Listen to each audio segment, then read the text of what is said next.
नमस्कार, ये है माफिया डॉन, राजनीतिक अपराधी मुख्तार अंसारी। जनाब, इनके ऊपर 40 मुकदमे रहे हैं, 14 मुकदमे तो जिंदा हैं।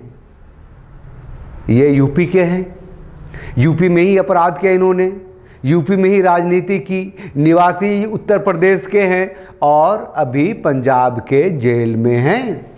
यूपी सरकार ने कई सम्मन भेजे, लेकिन इन्हें पंजाब के जेल से उत्तर प्रदेश शिफ्ट नहीं किया गया। दरअसल वक्त आ गया है, समय आ गया है कि जबकि कर्मा का हिसाब देना है मुख्तार अंसारी को। इन्होंने जो कर्म किए हैं मुलायम सिंह यादव की सरकार में, वो उन्हें भोगना है उत्तर प्रदेश में योगी जी की सरकार में।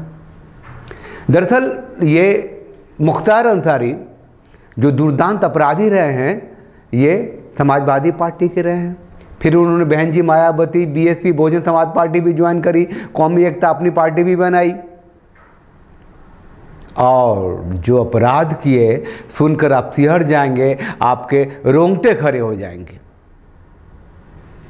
पहले तो आप ये देख लीजिए कि इनका जो कर्मा है, जो उन्होंने किए हैं, वो उन्हें धीरे धीरे वापस कैसे मिल रहा है। ये उत्तर प्रदेश में जो इन्होंने साम्राज्य स्थापित किया, उसे किस तरीके से योगी सरकार ध्वस्त कर रही है, आप देख रहे हैं। और ये जनाब मुख्तार अंसारी, बाहुबली, जिसकी तूती बोलती रही, व्हील चेयर पे आ गए हैं। रॉबिन हुड कहने वाले खुद को। कभी कभी आश्चर्य लगता है कैसे ऐसे अपराधियों को राजनीतिक संरक्षण प्राप्त होता है। मुलायम सिंह यादव राष्ट्र के रक्षा मंत्री तक रह चुके और बरदहस्त उनका मुख्तार अंसारी के ऊपर था। मुद्दे पे आते हैं। आपने सुनी होगी बात, इकट्ठा करके लाया हूं, आपके रोंगटे खड़े हो जाएंगे सच्चाई जानकर। ये हैं डीएसपी शैलेंद्र सिंह। 2004 में ये बनारस में पोस्टेड थे, head of STF special task force के हेड थे। इन्होंने मुख्तार अंसारी के खिलाफ कैंप किया था। लाइट मशीन गन बरामद किए थे इनके घर से, पोटा लगा था। Prevention of terrorist act. Mulayam Singh Yadav का बरदहस्त था, मुख्तार अंसारी के ऊपर रातों रात पोटा हटा लिए गए। शैलेंद्र सिंह को, डीएसपी शैलेंद्र सिंह को त्याग पत्र देना पड़ा था। सुनिए क्या कहानी है। ये जब रिकवरी की थी मैंने लाइट मशीन गन की, तो गवर्नमेंट के परमिशन से ही रिकवरी की थी, क्योंकि सब रिकॉर्डिंग जो होती है उस समय बिना शासन की अनुमति के नहीं सुन सकते आप। तो शासन की अनुमति से ये सुना जा रहा था।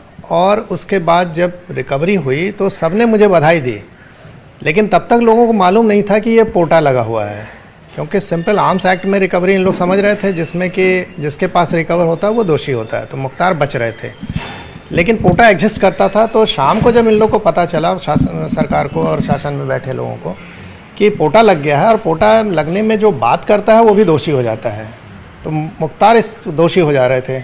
अब उस समय गवर्नमेंट में इन्होंने जो भी अपना बनाया हो, मुख्तार ने दबाव, तो तत्काल ये फिर बात हुई कि इसको आप वापस लीजिए केस को। तो हमने कहा सर एफआईआर दर्ज हो गई, वापस कोई कैसे ले सकता है। तो फिर बात करके वापस फिर लोग कहे कि नहीं ठीक है आप नहीं ले सकते हैं, लेकिन अब इसका नाम मत लीजिए। अब जब आपके पास आईओ दूसरा इसका इन्वेस्टिगेशन करेगा तो नाम मत लीजिए मुख्तार का। तो हमने कहा साहब मैं वादी बन के उसका नाम लिखाया हूँ, एफआईआर में दर्ज है, अब मैं अपने ही बयान से पलट जाऊँगा, तो ये संभव नहीं है। तो उसके बाद फिर तमाम बातें हुई। एसटीएफ का हेड वहाँ क्लोज कर दिया गया, मुझे बना यहाँ लखनऊ बुला लिया गया।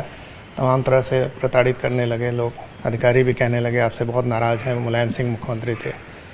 तो मैंने कहा ठीक है आप नंबर दे दीजिए, मैं बात कर लूँ, अगर वो बात करना चाहें तो मैं एक्सप्लेन कर दूँ चीज़ों को, कोई भी अधिकारी इसको वापस नहीं ले सकता।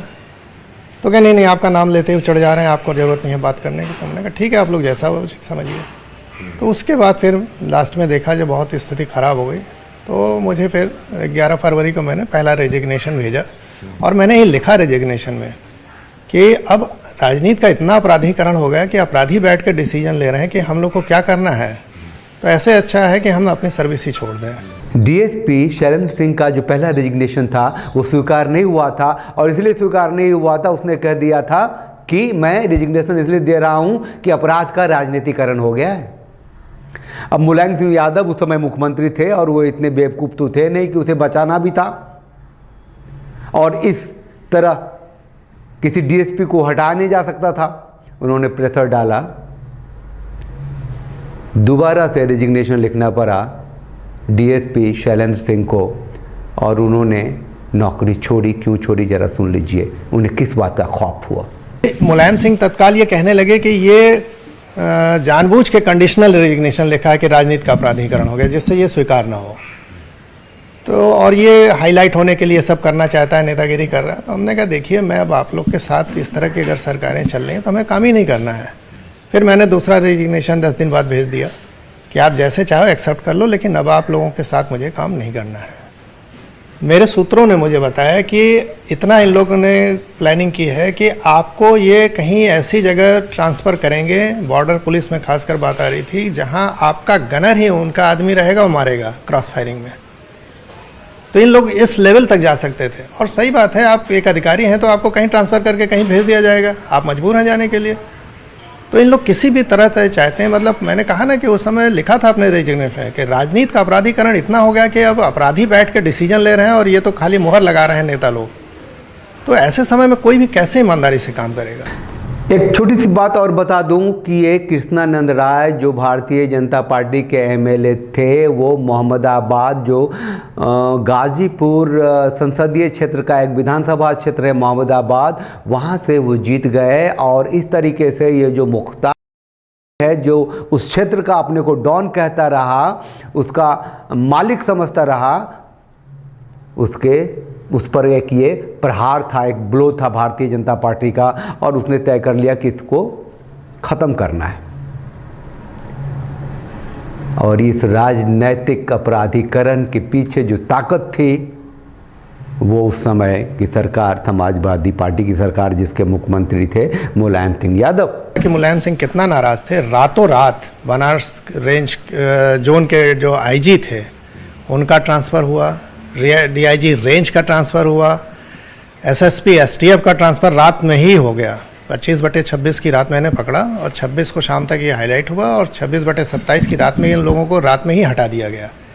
तो आप समझ सकते हैं कितनी गंभीरता से इन लोगों ने लिया था कि किसी भी कीमत पर हमको ये केस ख़त्म करना है। मुझे बाद में इस दूसरे केसों में जेल भेजा गया। सिंपल मैं लड़कों के लिए बात करने गया था डीएम ऑफिस और ये दिखाया गया कि डीएम ऑफिस कब्जा कर लिया। कभी किसी नेता ने, कभी किसी बड़े नेता ने आपकी सुध ली कि आखिर आपने ऐसा क्यों किया? जी, माननीय योगी जी ने तुरंत फ़ोन किया था मेरे परिवार को, मैं तो जेल में था और उन्होंने खबर ली थी और कहा था जब मैं आऊँगा तो न्याय करूँगा। आज किया उन्होंने। मेरा परिवार उनके प्रति पूरा आभारी है।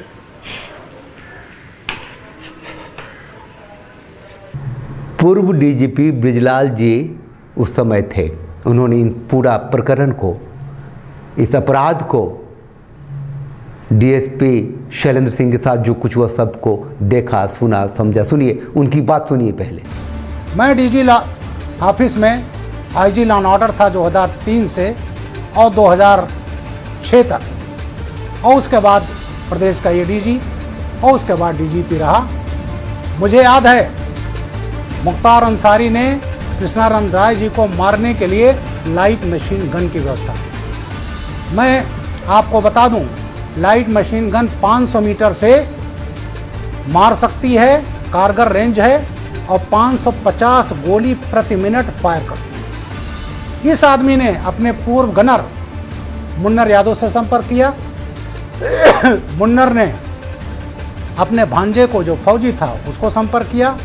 लाइट मशीन गन आ गई और यूपी एसटीएफ लगातार सर्विलांस पर थी। मुख्तार जेल में बैठा बैठा इंस्ट्रक्शन दे, नहीं जेल के बाहर था, इंस्ट्रक्शन दे रहा था। और उसके बाद शैलेंद्र प्रताप सिंह, एक एनर्जेटिक हमारा डिप्टी एसपी था, उसने बनारस में लाइट मशीन गन ढेर सारे कारतूस के साथ पकड़ लिया और पोटा का मुकदमा कायम हुआ था, प्रिवेंशन ऑफ टेररिज्म एक्ट। मैं उस चीज़ का गवाह हूँ। समाजवादी सरकार थी, उस डिप्टी एसपी को इतना प्रताड़ित किया गया, ये जनवरी फरवरी 2004 की बात है कि उसने इस्तीफा दे दिया। अब जब इसका मुकदमे का इन्वेस्टिगेशन हुआ तो पोटा में सरकार की अनुमति की ज़रूरत होती है। जब वो सरकार में आया तो माननीय मुलायम सिंह जी मुख्यमंत्री थे, उन्होंने मुख्तार पर मुकदमा चलाने का सैंक्शन नहीं दिया। लेकिन ये दर्द रहता है। मुझे याद है माननीय मोदी जी से मेरे मुलाकात 2013 में हुई थी। योगी जी के बाद पहले ये नेता थे जिन्होंने मुझसे पूछा कि शैलेंद्र तुम परिवार कैसे पालते हो। इतना ताकतवर मुख्तार अंसारी आज घुटनों पे है, व्हील चेयर पे है। उसका जो साम्राज्य था उसे ध्वस्त किया जा रहा है। वो आने वाला है उत्तर प्रदेश योगी जी की राज में। कर्मा है, उसे भोगना होगा। कितना भी सोच लीजिए आप कि हम किसके हाथों में रहे, हम किसे वोट देते रहे, किसे अपनी सत्ता देते रहे, किसे अपना मुख्यमंत्री बनाते रहे, कौन हमें संचालित करता रहा। यूपी इतना खूंखार अपराधियों का गढ़ कैसे बन गया। मोदी जी, योगी जी को लाख लाख सलाम उस ताकत को दिखाने के लिए, अपराध मुक्त करने के लिए। लेकिन मैं जानना चाहूंगा इन दलों से कि उन माफियाओं के साथ रिश्ते क्या हैं इन लोगों के, क्यों बचाने का प्रयास कर रहे हैं। थोड़ा अपने नेतृत्व से पूछ लिया करिए कि भाई क्या रिश्तेदारी निभानी है। जनता पूछना चाहती है, उत्तर प्रदेश की 24 करोड़ जनता पूछना चाहती है लोगों से, इन अपराधियों के प्रति, इन माफियाओं के प्रति किस प्रकार की दरियादिली। अरे दरियादिली दिखाने उत्तर प्रदेश की जनता के साथ दिखाओ ने, 24 करोड़ की जनता है। आप चैनल को लाइक कीजिए, शेयर कीजिए, सब्सक्राइब कीजिए और वो घंटी जरूर दबा दीजिए, जिससे हम कभी इंटरेक्शन के लिए आएंगे, कुछ बात करने के लिए आएंगे तो आपको नोटिफिकेशन मिल जाएगा। आज के लिए बस इतना ही। तो मेरे साथ बोलिए भारत माता की जय, वंदे मातरम, जय हिंद।